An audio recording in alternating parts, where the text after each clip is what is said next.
James, construction is seen as a very blue-collared, male-dominated industry. Yeah. What are your views around that? Yeah, so I think Why? it's definitely starting to change slowly. Like we've had at QBS, we've had a number of female apprentices, and then one of our builders, Bex the Builder, she had a pretty decent Instagram following. Should be a good actual guest for you as well. Oh, yeah, sweet. She sort of rose up through the ranks and became like a foreman for us as well, and she's now moved on to Unispace as a PM, which is pretty cool. And so we had a couple of apprentices sort of working underneath her and alongside the team, and they're great. And we they have a different way of looking at things, a different eye for detail to more of a male builder. But I think it's seen as rough and ready. Like I remember I was at high school and I was in my final year, and we're talking 2006. And sort of looking at options and going, cool, I've been in schooling for 13 years. I don't want to go straight into university. Was pretty keen at that point doing an architectural degree. But for family reasons and all that sort of stuff, sort of went, cool, I think a trade's going to be better suited to what I'm doing now. Yeah. And I had a deputy principal at school, and he was like, you're wasting your talents. You're wasting all your potential. You're wasting everything that you've worked towards over the last 13 years at school and the 5 years at high school. Why are you wasting that on becoming a builder? And I sort of remember going, really poignant moment for me, going, interesting.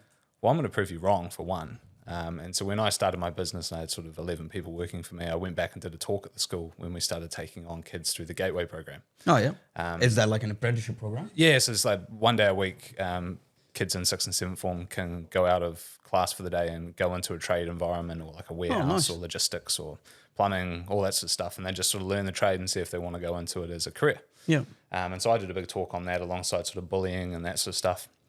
And I remember sort of meeting him in the hallway and going, oh, well, did all right for a guy that wasn't going to amount to anything, didn't I? So it was a nice What was his response? He sort of went red-faced, and the principal, who I knew quite well, the new principal, he sort of goes, all right, James, let's go. Time for a beer, mate. Let's sort of carry on and moved on. But so I think that stigma, it sort of ties into the male-dominated and the blue-collar, I think, because it is a hard industry.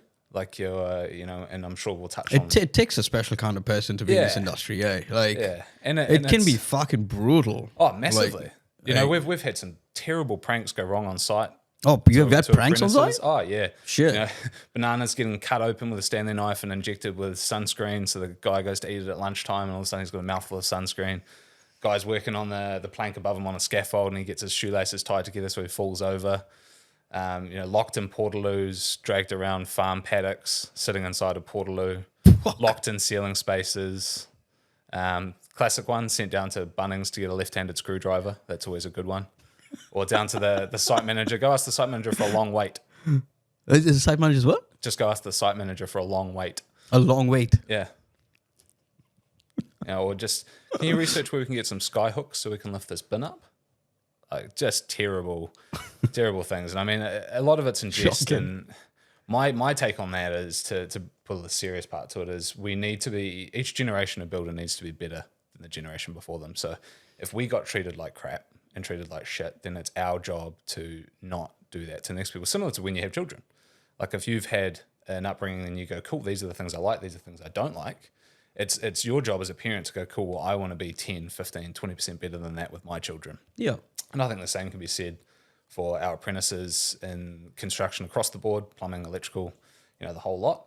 And I think a part of that stigma where it's kind of like a boys' club, there's a lot of sexual innuendos on site. There's a lot of, swearing and carrying on and all that sort of stuff. And that's how it's seen from the outside. So people, it's quite abrasive to some people. That perception does exist. It does, 100%. Yeah. And so I think people think that that's what construction is going to be like. So that leads to it being more male-dominated and a harder entry for females. And I mean, just take a portaloo on site. Yeah.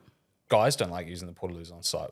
Yeah, fair. The majority of what we're doing is standing when we're in there. If you're a female coming to site, you don't want to go into a portaloo. Yeah. So it's even just those subtle changes that you're starting to see happen in the industry where there are either, unisex, proper plumbed in toilet blocks or a separate portaloo that is designated for females.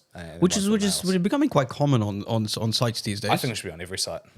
So most of the commercial sites that I go onto, they're proper plumbed toilets, male, female. Yeah. And some of them even go beyond, and they have a sanitary products Yes. for women in the toilet itself, which is awesome. Yeah, and I think that's great. Yeah, because you don't want to, one of my guests told me earlier, I think as a female, you do not want to walk through the office carrying your correct sanitary products. And yeah, which is just common sense, right? Things that I never thought about. Yeah. Yeah, and so I think if you look at those barriers alone, like it's always deemed as like a boys' club. Yep. It's got there's a lot of jokes and I guess bullying. Let's just call it what it is. Like the apprentices do suffer an element of bullying. Yeah. So I think that in itself is a barrier for a lot of people. And then you go and try and encourage more females to come into the industry. Those things are going to be even more of a barrier to them. The one thing I have noticed is when they come in and they get past that initial barrier, they are often some of the most successful people on site. Yeah. What do you think we can do differently to change? Yeah, so the mindset, change the perception of people. So there's a couple of guys, the Trade Up Co guys, go around and they've got an Instagram page and they do sort of like vlogs and that sort of stuff. They go around sites and they sort of chat to people and get an insight into how they work on site and what their day entails. I think those candid, off the cuff things are becoming more and more apparent. I think, especially in our space, in the resi space, like a lot of guys are spending a lot of time and money investing into the marketing of what they do. So it's a day in the life of their foreman, a day in the life of their apprentice. Someone will go. I've seen quite a few of those. Yeah, so I think that's going to help. And then really highlighting, like I think you've got the Women in Construction Awards. BCITO and MIT are doing a great job.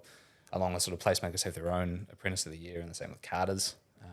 I think that goes a long way for highlighting women in the industry and sort of just promoting what is the possibility and where they can go and what they can do. Because I think it's the more diverse our industry is, the better it is as a whole.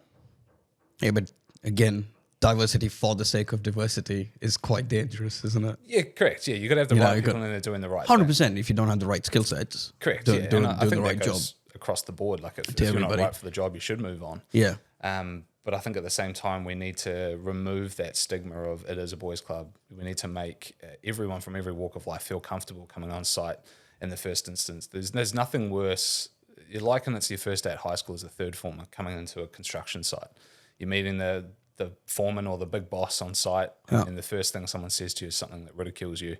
And you've got to have thick skin and you've got to be able to push past that. But if we can remove that as a barrier, then you don't have to have as thick a skin. Yeah. You don't have to suffer what we suffered through coming up in the industry. And I think if we can get rid of, even just, again, incrementally get better. Yep.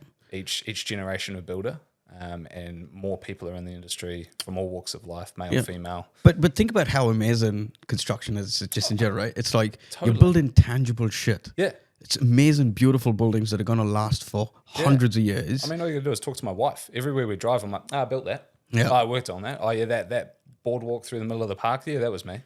So a team of guys. So she she goes, shut up. Exactly. Yeah. So my wife's exactly the same. Yeah. We're walking through Auckland Airport, and I keep telling my son as well. I'm like, yo, Daddy was part of this project. Yeah. And now he goes tells me, Daddy's part of this project. They're little puppets, hey? It's so good. It's amazing.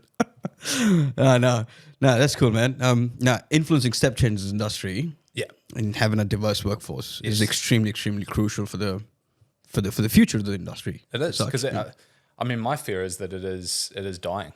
Yeah. Like the industry that we knew in the way that it's been done, and it's hampered by so many things, whether it be logistics or, trying to supply chain and all that sort of stuff is hard enough. It's getting more technologically advanced, which I'm sure we'll touch on. Yeah. And so you've got all these external factors that make it harder in itself, and then we go ahead and make it harder again with all these barriers to getting into the industry or barriers to being successful at it. Yeah. And again, there's no education pathway. There's no collateral information to learn about what it's going to be like unless you get into it. And by then, sometimes it's too late. Yeah, fair enough.